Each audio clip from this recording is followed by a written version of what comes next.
Evicted Port Moresby family wants answers from NHC. Catholic bishops focus on climate change and West Papua. And PNG Women's World Cup Rugby League team named.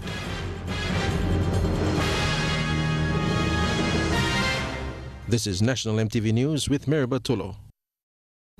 A very good evening. Thank you for joining us for Tuesday's news.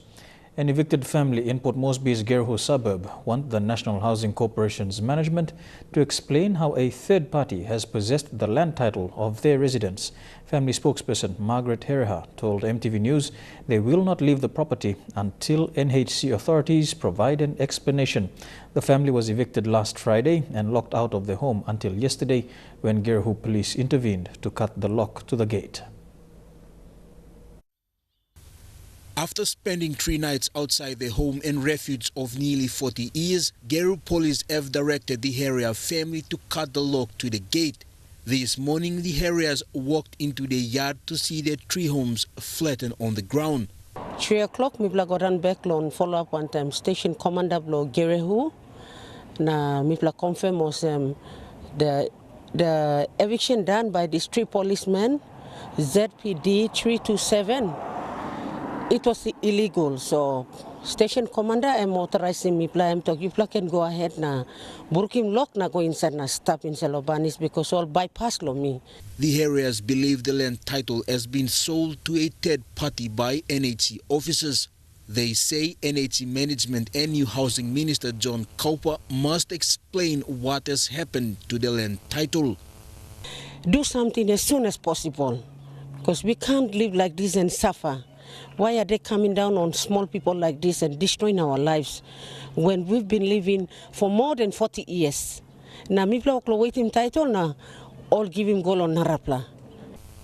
The family is currently housed by a church elder from the Seventh-day Church who lives around the same neighborhood. Gerhu police have also condemned the actions by the 3 policemen who assisted in the eviction last Friday. The eviction has been reported to the Office of Police Commissioner Gary Baki. Right now we are homeless.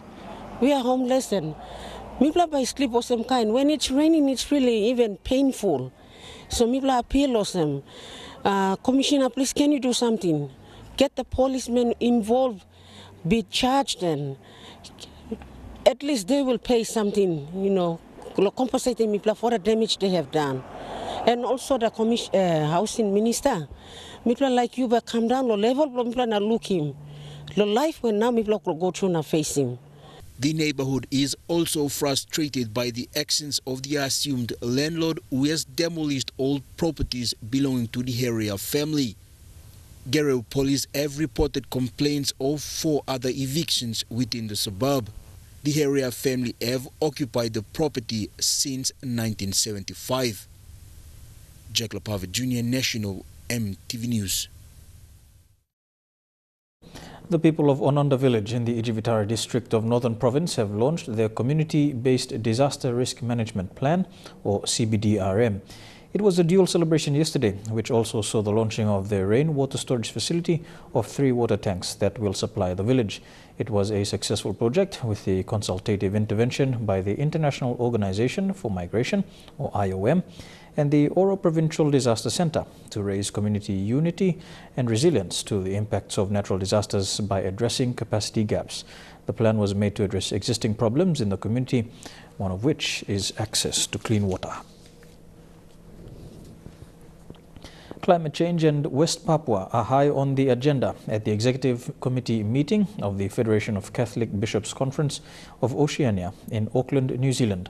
The bishops have called on members of Parliament and government authorities to have a particular duty and is to promote long-term economic and social development and to be vigilant in guarding against any attempts by international businesses to exploit common resources. Fabian Hakalitz reports. This pictures, courtesy of the New Zealand Catholic Bishops' Conference, shows the Executive Committee of the Federation of the Catholic Bishops' Conference of Oceania, currently meeting in Auckland, New Zealand. They come from Papua New Guinea, Australia, Solomon Islands, New Zealand and CEPAC, the rest of the Pacific. Papua New Guinea's Cardinal His Eminence Sir John Ribat is also attending with other bishops, has urged on the care for the sea and support the indigenous people of West Papua. As bishops of the Pacific, they said a common ocean is teeming with life and goodness. For many, the sea is the treasured source of nutrition, sustenance and livelihood. The bishops were heartened to learn of the systematic and coordinated opposition to seabed mining, which turns the ocean floor into a stage of exploitative destruction of ocean habitats. The bishops say that the interest in the blue economy is to uphold models of development which respect the fundamental importance of sustainability and looks way beyond any perceived short-term economic windfall. While they applaud government, community and private initiatives to develop water ecotourism and sustainable sea fishing, they want to look at the common good and thus advocate for an integrated approach to development where local customary practices are respected and communities are assisted to grow employment opportunities. The bishops believe the livelihood and cultural integrity of the people of West Papua should be cared for to uphold and strengthen local institutions of democracy may be overlooked.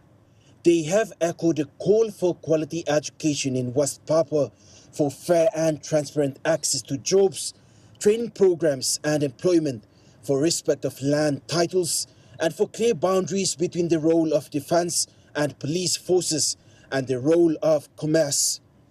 The large majority of indigenous people of West Papua seek peace, and the various dialogue groups advocating and witnessing to peaceful coexistence and a source of hope for all. Meanwhile, the plenary assembly will be held in Port Moresby on April next year under the theme Care for a Common Home of Oceania, a Sea of Possibilities. Fabian Haklitz, National EMTV News. Madang Governor Peter Yama is adamant on providing much-needed services that are lacking in Madang province. The newly elected governor said he would be working closely with government departments and stakeholders to clean up Madang. He made these remarks after being sworn in as the provincial member-elect at the Madang Provincial Administration today. At 10 o'clock today, the general public turned up at the Madang Provincial Assembly chamber to witness the swearing-in ceremony of Governor Peter Yama. Also present were business representatives, LLG presidents, senior magistrate and other senior government officials. The senior magistrate presided over Mr. Yama's swearing-in. Then he was given 5 minutes to make a statement. Swearing must take place today in order to meet Meanwhile, the Madang governor was the only member for Madang who was sworn in today. The other 6 open electorate members were absent during the ceremony. LLG presidents also took the opportunity to challenge the newly elected governor to work alongside them in order to bring government services into each community.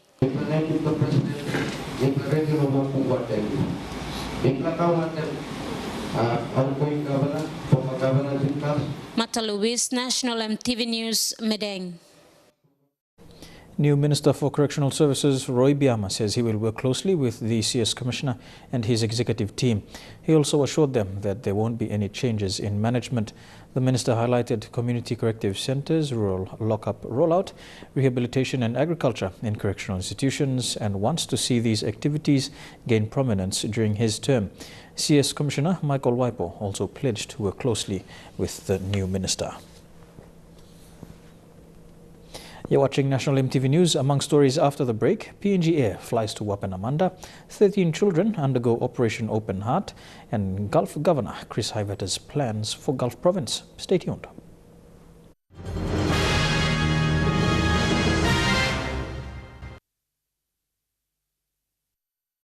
Welcome back to National EMTV News. Airline operator PNG Air has extended its air services into Wapenamanda in Enga Province. Wapenamanda now increases PNG Air's operating ports to 24 in the domestic market. The airline plans to continue expanding services to other ports within the country. Airline company PNG Air is looking at new heights and is to improve its domestic air services and customer service products. Yesterday's commencement of flight services into Wapenamanda Airport in Enga Province has opened another market. Chief Commercial Officer Paul Abbott was pleased with the initiative to extend air services into another domestic route. This was an initiative that the airline took off our own bat to extend services to Wapenamanda. We'll be operating Dash 8 services initially into Wapenamanda 3 times a week, Monday, Wednesdays and Fridays, with scheduled passenger services. It was just a natural extension to our network. There's very few places that we don't serve at the moment in Papua New Guinea. And Governor Sir Peter Epitas welcomed PNG Air's move, saying there are now more options available to the people of Enga wishing to travel to other centres around PNG. PNG Air is happy to work closely with Governor Epitas and the people of Enga to sustain this service. And that was always on the drawing board for an extension of services, so we're very pleased to be able to operate there now. And I'm sure we'll get great support from the people of the Enga province in terms of our services and allow the network to connect, or allowing them to connect into other parts of. Yesterday, PNG Air also commenced their chartered air services for Newcrest Mining to Cairns, Australia. So we started them this week, and they're going very well at this stage, and we're just very pleased to be able to extend our relationship with Newcrest for the long term. Meanwhile, work on the scheduled passenger services from PNG to Jayapura, Indonesia is well on track. But we're reactivating those meetings now, and we're pretty confident that there's not too many roadblocks left in the way to stop us commencing services between Papua New Guinea and Jayapura. Fabian Hakelitz, National EMTV News. Hundreds of heart patients, mainly children, have benefited from the Operation Open Heart program over the last 24 years. Focus in the past was more on performing surgeries, but this year they aim to train local doctors and nurses to perform the surgeries. 13 children have successfully undergone surgery in the Operation Open Heart within the past week. Operation Open Heart has been carried out in the country for more than 20 years. Heart patients have benefited from this life-saving operation of volunteer specialists from Australia working in partnership with locals. There have been successful operations over the years. However, not enough local medical staff are part of the team of doctors and nurses. POMG leading heart specialist cardiothoracic surgeon Dr. Noah Tapawa said the new aim is to cut down on surgeries and focus more on training local medical staff. In the past, our big team members used to come, about more than 60. We have kind of re-strategized to focus more on training now. In the past, it used to be mainly for service. The annual medical event is supported by corporate sponsors who have been assisting them in more ways than one. Funding comes from the corporate body and all the community and various sponsors. And we are fortunate for that because we don't really get support from our health department or the government.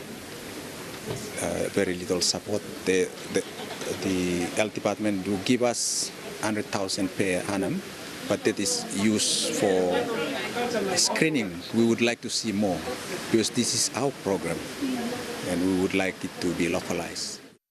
The Operation Open Heart team had successfully performed surgeries on children last week. We operated on 11 children and a total of 15 operations, because 1 or 2 had 2 or more operations. The youngest was 1 month old and the oldest was 15. Program this week last week was very successful. The highlight is we conducted a first symposium for the program, and we discussed all the issues, because it's all about training now to build our capacities. Merlin Diaukatam, National EMTV News. The late Sir Andrew Trowan wanted the government to implement the biometric voting system, according to former NBC Managing Director Joseph Elodona. While the former Electoral Commissioner's views on the 2017 national general elections were never aired, he quietly observed the elections with concern. This was highlighted at his funeral service yesterday. Sir Andrew Trowen was the Electoral Commissioner from 2004 to 2012, but had been working for the Electoral Commission for 41 years and 8 months when he retired. He started off as the acting district electoral officer in Bougainville in 1974 and made his way up to be appointed the Electoral Commissioner in 2004. Elections was his expertise and something his family said he was ever so passionate about. Few people can say that their fathers helped create provinces. He helped enable people shape their own destiny, but you never hear him talk too much about that. He showed us that when you find your passion, and undeniably elections was his, when you find your passion, you give more than 100%. His successor, Patilius Kamato, while giving his tribute, also stated how Sir Andrew contributed so much to the democracy of the country. This person who lies before us is a great leader. He is a father and a former electoral commissioner who will go down the history books of the Papua New Guinea Electoral Commission. I'm so proud of his achievement and would like to thank the family members and the relatives of Yanguru for giving such a great man. I can best describe him as a history maker. Joseph Eladona was a close friend of the late Sir Andrew Trowen and said the former commissioner was concerned on the conduct of the 2017 National General Election. He told me that he can't say anything because of his respect to the Electoral Commissioner, the Electoral Commission staff, and the government of Papua New Guinea. Sir Trowen could not believe the sheer amount of problems and issues that came out from the 2017 elections. His children had to remove his phone as he was inundated with telephone calls and most calls with regard to the conduct of elections. Eladona said that Sir Andrew's recommendation was for the government to seriously look into the biometric voting system. He reminded me of his strong recommendation to the government and his departing message for the government to seriously consider the biometric enrollment and electronic voting to improve and better the outcomes of the elections. The 2017 elections have had flaws from polling to counting, with double declarations, elections-related death totaling up to 20, and some seats not being declared during the opening of the 10th Parliament. He told me that the precedent must never be set for only some rates to be returned for Parliament to sit to elect the government. Adelaide Xerox Kari National, MTV News. Newly appointed Bougainville Affairs Minister Simon Dumarino says the 10th National Parliament is important for the autonomous region of Bougainville because it will play a decisive role in the region's future political status. He says the referendum result will be deliberated on by this Parliament. Already, up to 45 powers have been transferred to Bougainville, and Minister Dumarino wants to ensure a number of referendum agendas are achievable. He will also work in close consultation with ex-combatants, Mekamui and the people of Tono. Governor for Gulf Province, Chris Haiveta, is on a mission to get the province back on track. He describes the current state of the province as poor and wants to stop further abuse and waste of public funds within the province. In his first media address as governor, the veteran politician says he knows what he wants for the province and knows how to get it. Governor Haiveta says his move to PNC was deliberate to ensure his plans for the province come to fruition. It's sad to say that my province really has deteriorated in everything. From processes and procedures of government at the provincial level, at the LG level, a total lack of leadership and a total lack of transparency at all levels, resulting in major failures. But before any new plans will be implemented, Haiveta wants a full stocktake of the provincial assets and revenue.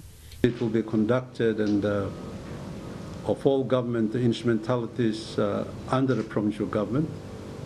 A full audit will be conducted from the department right through to the statutory bodies that we are in charge of, and appropriate action will be taken to make sure that we have a clean slate before implementing any new decisions of my government. But he says the province has been suffering from a lack of transparency and leadership, and his first order of business was to appoint the Gulf Provincial Cabinet. Parliament, National Parliament rises. We will go down and have our first assembly meeting on the 28th to the 29th, at which we will all be sworn in, and all the other appointments that I'm going to mention, plus a few more, everyone will go in and take their oaths of office and loyalty.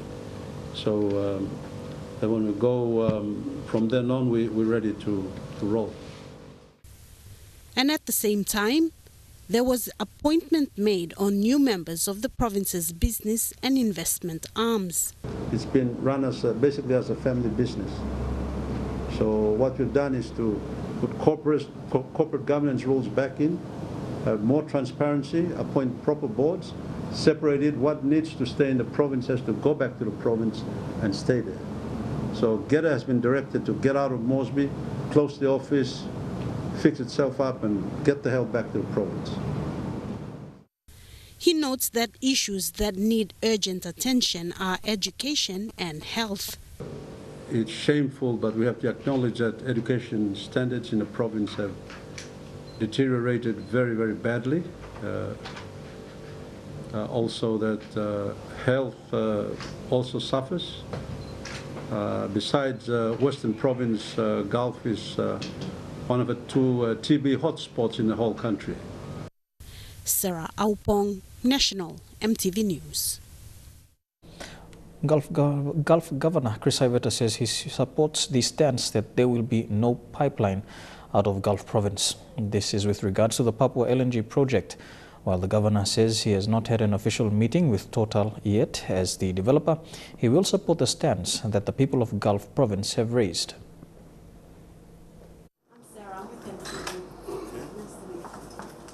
Governor Iveta says he has support in the province to pursue this stance. That policy has not changed because a expensive and laborious consultation process took place right throughout the province.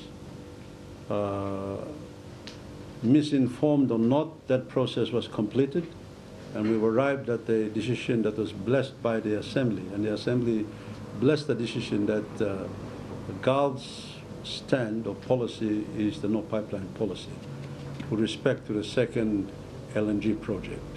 He said while he has been invited to speak with Total, he will not meet with them until he has been fully briefed on the matter. I've written officially to them asking for 23 things to be provided to me so that I can inform myself before I go for any presentation. Governor Iveta says the province has had previous experience in resource projects and doesn't want to repeat past mistakes. If we cannot learn to get the benefits that are due to us from the first LNG project, then we have not learned our lesson.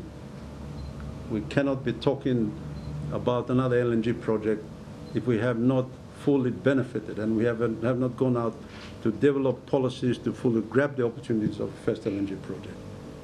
So my priority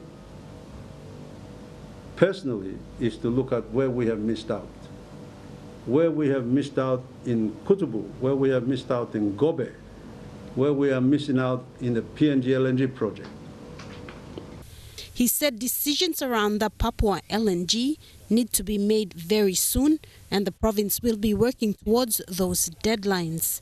Sarah Aupong, National EMTV News. And now a look at the finance news. The kina closed unchanged at $0.3145 in the interbank market. At Bank South Pacific, your kina was buying $0.307, $0.387 Australian dollars, €0.257 euro, and 33.34 Japanese yen. Looking at commodity prices at New York close, gold is trading lower. Coffee, cocoa, and copper closed the day lower. Crude oil closed higher. Palm oil and copper closed the day lower. And on the stock markets, the Dow Jones closed 135 points higher, the ASX closed 27 points higher, and the All Ordinaries closed 25 points higher. Still ahead in the news, continuous rain and floods in Moresby province, a threat to homes, and overseas mudslides in Sierra Leone claims hundreds of lives. The details after these messages.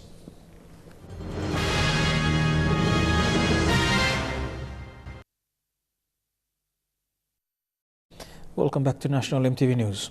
Houses along the Bumbu River in Leigh face the threat of being washed away if the rains persist. Flooding in the past few days have already pulled down stone walls built by residents to protect them from the river. The Leigh Christian Academy is dealing with this river threat. Parts of the school grounds have already been eroded. Representatives from the community and the school are calling on authorities to assist. Continuous rain in Leigh has residents living along the Bumbu River worried. Last night, the flooded river washed away stone walls built to protect the banks from eroding. The line of defense has fallen down last night, so I don't know what more to do now. With rain continuing, it's very difficult. Petty Tonga is a resident and property owner in the admin compound area. Last year, October, we got a 7-bedroom house. 5 minutes away, the Leigh Christian Academy deals with the same issue. The river has already eroded part of the school grounds. Fears are that the school might be displaced. It's taken away a lot of school property already. Several more hits by the flooded Bumbu River could cause the school chapel to collapse. The water now runs almost under the chapel. The school is now raising funds to assist with this issue. We're trying to collect our own money to divert the water. The LCA parents and teachers will be meeting this evening to address this river threat. The affected parties echo the same call to the authorities. Seriously considering this. We'd like them to come and see what's happening and maybe divert the river. Usikopana, National EMTV News, Leigh.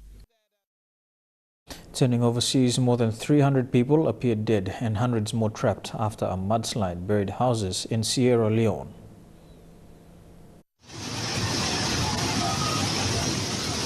Snatched video on a mobile phone shows a torrent of mud and water carrying away everything in its path.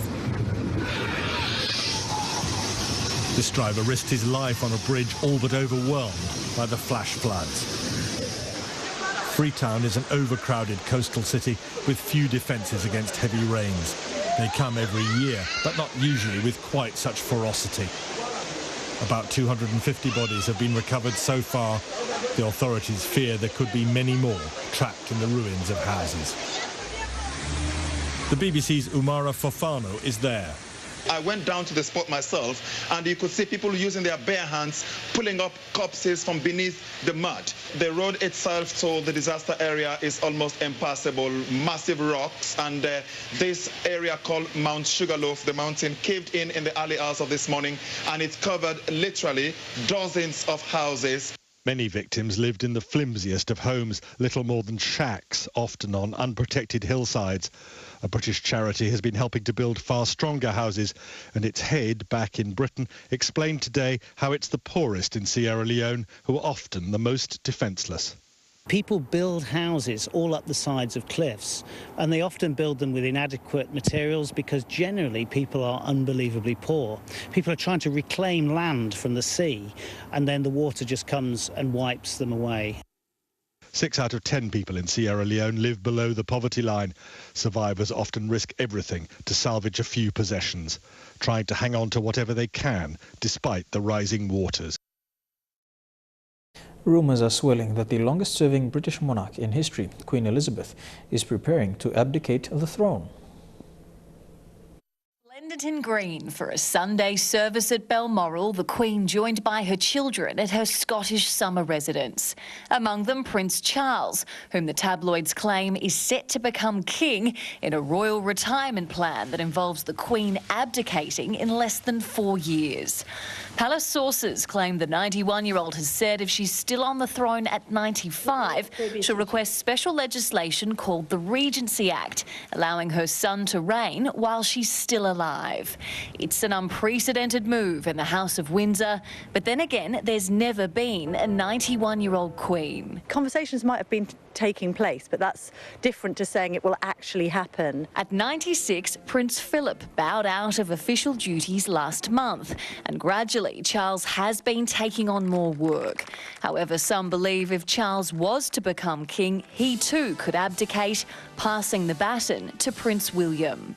Not surprisingly, there's been no comment from Clarence House, and while an abdication could take place in the near future, some royal experts say that given the Queen's dedication to duty, that's highly unlikely. Abdication is still a dirty word in her vocabulary. She has taken a coronation oath before God and she wants to continue to do her duty, and that will continue in the next years. Citizens of Pakistan were in celebration mode as the country marked its 70th anniversary. The birth of Pakistan prompted one of the largest human migrations in history as many Muslims left India for their new country. Pakistan's former capital, Karachi, Muhammad Jinnah's home is preserved with care and reverence. Jinnah led the creation of Pakistan, but today his legacy is hotly contested. Just what sort of nation did he envisage? Muhammad Ali Jinnah, Pakistan's first Governor-General. As the British left colonial India, Jinnah was desperate to secure the rights of the Muslim population. The answer was a separate state, Pakistan. Our object should be peace within and peace without. But peace seems often to have eluded this nation, both within and without. Poverty and security remain major issues, and the debate over the role of Islam rages on. I think Mr. Jinnah would still be looking at moving us forward if he were here today. He made it very clear it tolerated all religions, but we haven't been exactly the epitome of plural inclusion that he sought. That's because others see Islam as central to Jinnah's vision. The constitution, they say, is Islamic in nature, and successive governments have failed to implement it. What otherwise was the point, they ask, of creating Pakistan? But others say Pakistan's real problem is not religion, but the army. Its might is on display every evening at the border with India, with troops strutting and goose-stepping in a full-blooded show of nationalism. Over a third of Pakistan's 70 years have been under military rule. What would Jinnah have made of that? I think he would have been aghast, because military was supposed to be a subordinate organization to politics. The military was in ceremonial mode today with an air show to mark the anniversary of Pakistan's creation. It's a public holiday and people were out in force in a mass show of patriotism and celebration. Jinnah's resting place is this magnificent mausoleum in Karachi, a fitting tribute to the first leader. He bequeathed to his people self-government and a democracy, but Pakistan still struggles with what its true identity might be. Back home, and to take us to Trukai Sports, the PNG national women's team for the Women's Rugby League World Cup has been announced. They are the Oil Search PNG Orchids. Today's announcement was for Oil Search PNG Limited and Comol Petroleum Holdings Limited, who have signed on as TV sponsors for the 2017 Rugby League World Cup for women. EMTV was also announced as the exclusive TV broadcasters for this event. The PNG Women's Rugby League team will take part in the World Cup later this year. PNG RFL Chairman Sandy Saka says the women's team never had an official name till today. The National Women's Rugby League team name. The National Women's Rugby League team has never had a formal name and in fact has never played an international before.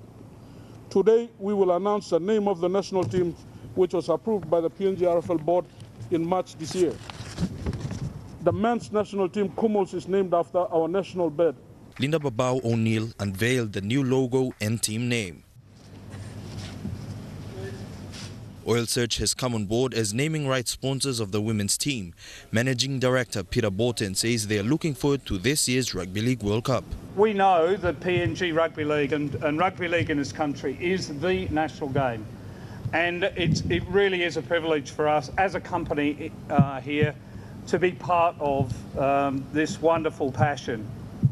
We're very proud to be the platinum sponsor of both the men's and women's team for the PNG, for the World Cup, PNG coming up in PNG later this year. The Women's Rugby League World Cup tournament will be held in Sydney, Australia.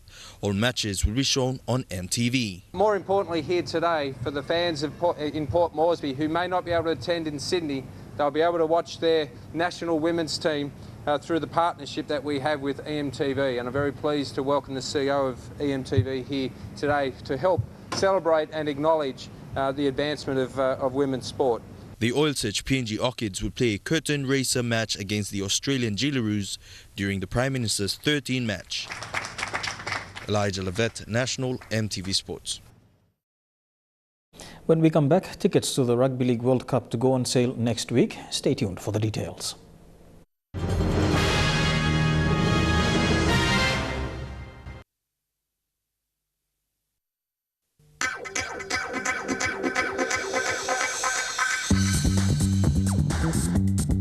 Tukai Sports.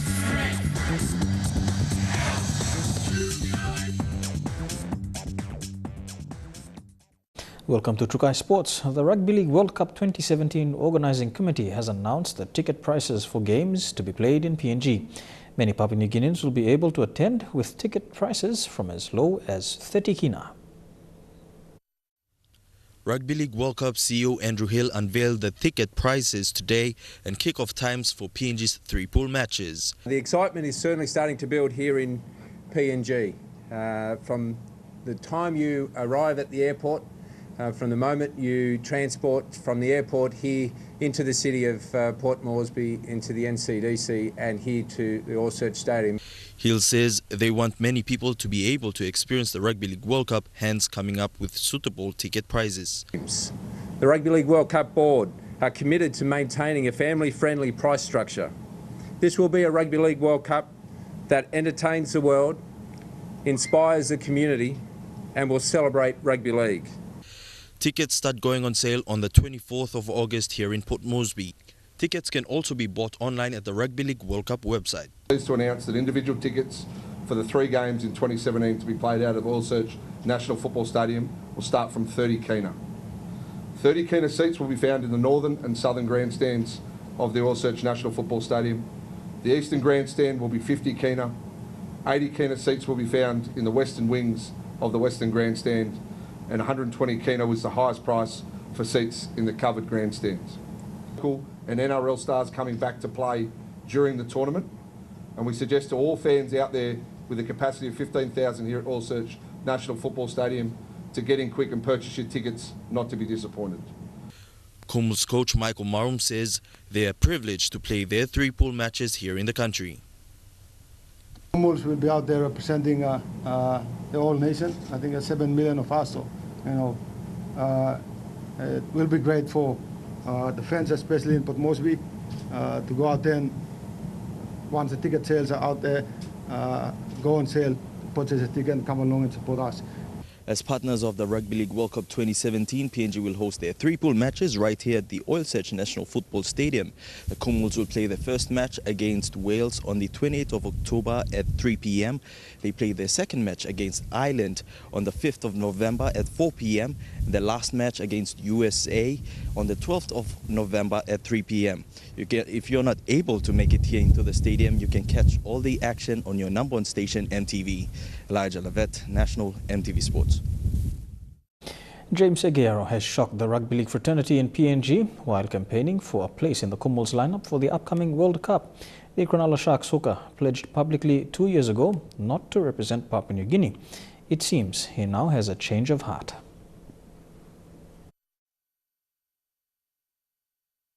James Aguero says he has let go of his frustration surrounding his father's passing and wants to help unify the nation and probably captain the country during the World Cup. Aguero has represented Papua New Guinea once in 2011. He played against the PNG PM's 13 team in 2015 after believing his father was dissed by those running the PNG RFL at the time of his passing. After returning to the NRL, Aguero revealed the reasons why he did not want to play for the Kumuls. Aguero told NRL.com, and I quote, "I'm definitely playing for them this year. I've put my hands up. It's under a new organization with John Wilshire and Michael Marum, and it was more behind the scenes of what I didn't really agree on. The new staff and the personnel behind the PNG Rugby League that have taken over have a goal that's constructive to my goal, that I want to move forward in the sense of bringing the country to where I believe it could be. It is where I was born, so I can't really turn my back on that country. I feel that I need to help them as much as possible, and if they need me playing footy and doing stuff and using that as a tool. PNG Rugby League fanatics share their views of his shocking switch to play for PNG again. It's so you let him down. Team finish. You think him. Time you think him run finish na. You look at plenty number 9 to. He had his reasons, like for not coming to play for the PNG Commonwealth, but we would really need his experience, his NRL experience, and the style of play he plays would suit the style of play PNG boys play. We also have our local players who can perform even much better than James Segero. We've been undermining country block on yet. Long before time, people have been needing him. Na then problem he pass away. PNG Rugby no been so him some lakain respect na lakain so. And one the recent blame milugo mo sem. Hem been pelat with frustration. Hem no been play on them. PNG los la recent meeting. Mi play by no na let him down. All boys play mi play lo PNG lo go inside. This mi play got plenty. At least good player perform too. We can try. Some rejecting Papua New Guinea. Hem la play on them Australia. Slagain but then I'm feeling also one blood the PNG 2 tasol. You got all upcoming young lo mangi to stop.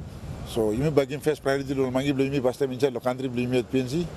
There's a lot of leadership quality in the PNG PNG team in the Pacific Test, and so there's whether he captains the team or he doesn't, his leadership role in the team will be vital for the Commonwealth. Elijah Lavette, National EMTV Sports. To cricket now, and the PNG Under-19 Garmuts have booked their ticket to the ICC Under-19 World Cup coming up next year. After a week's battling against the likes of Samoa, Vanuatu and Fiji for the East Asia Pacific qualifiers, the Garmuts sailed through all of their 5 matches, coming out on top and beating Fiji by 4 wickets in the opener in Apia. Last week was the perfect start for the Under-19s. Their massive 212-run victory over host Samoa followed right after, setting them up on top of the ladder. They then went on to scrape through with a winning finish against Vanuatu by 31 runs. And just on Sunday, they thrashed reigning champions Fiji by 210 runs. With the World Cup already in sight, they are currently playing their last match against Vanuatu, and good luck to them. Trukai Sports continues after the break. Don't go away.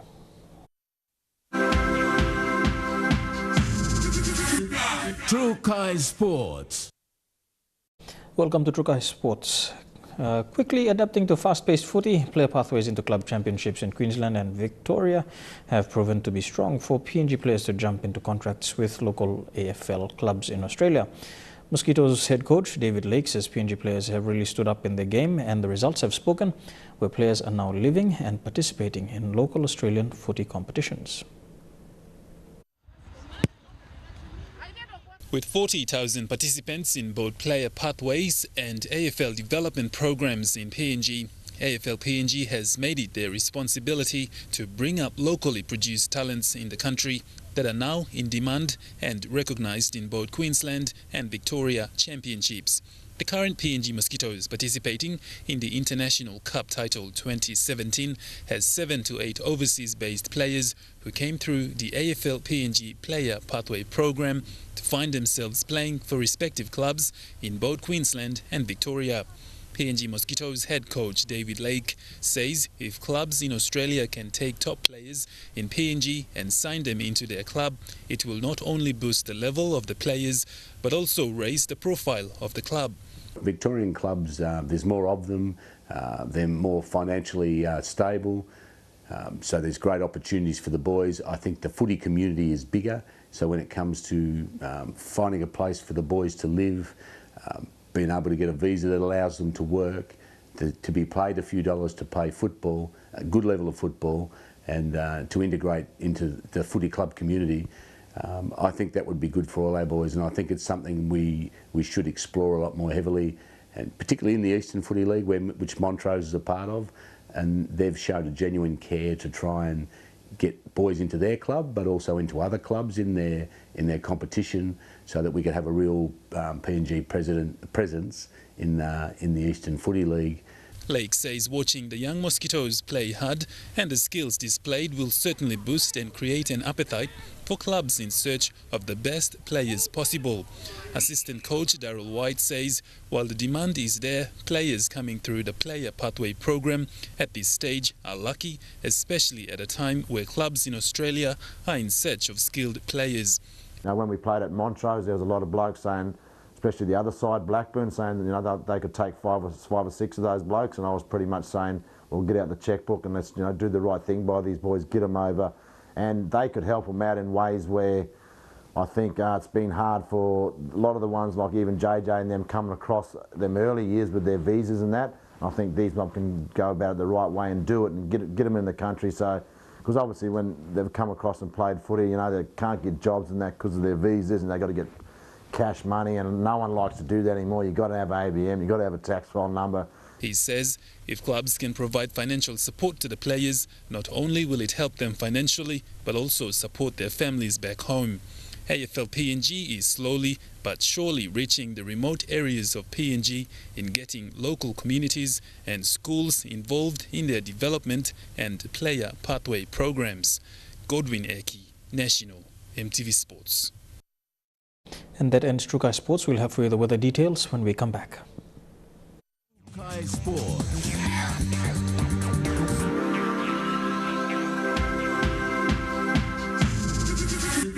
True Kai Sports. The weather details are proudly brought to you by Dulux Weather Shield. Worth doing with Dulux.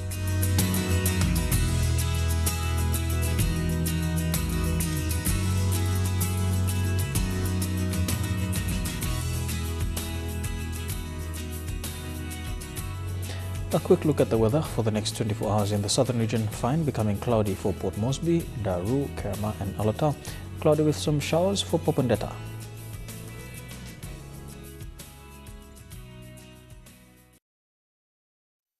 The weather details are proudly brought to you by Dulux Weather Shield. Worth doing with Dulux.